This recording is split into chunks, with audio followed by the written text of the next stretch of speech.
ஆரம்ப பள்ளிக்கு வருகின்ற அந்த பிஞ்சு குழந்தைகளுக்கு தாயாக இருந்து சுட சுட உணவு வழங்குகின்ற நமது முதல்வர் அவர்கள் அந்த காலை உணவு திட்டத்தை வழங்கி இருக்கின்றார்.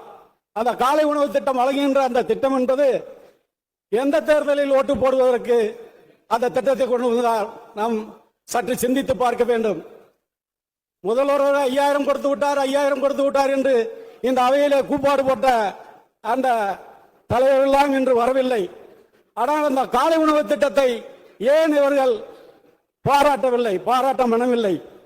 அப்படிப்பட்ட திட்டத்தை கொண்டு வந்த நமது முதல்வர் அவர்கள், புரட்சி தலைவர் எம்ஜிஆர் அவர்கள் எப்படி சத்துணவை பற்றி இன்றும் பேசுகிறோமோ நாளையும் பேசுவோமோ, அதுபோல இந்த காலை உணவு திட்டத்தை தமிழ் சமுதாயம் இருக்கும் வரை நமது மாண்புமிகு தமிழ்நாடு முதலமைச்சர் அவர்களை பாராட்டிக் கொண்டே இருக்கும்.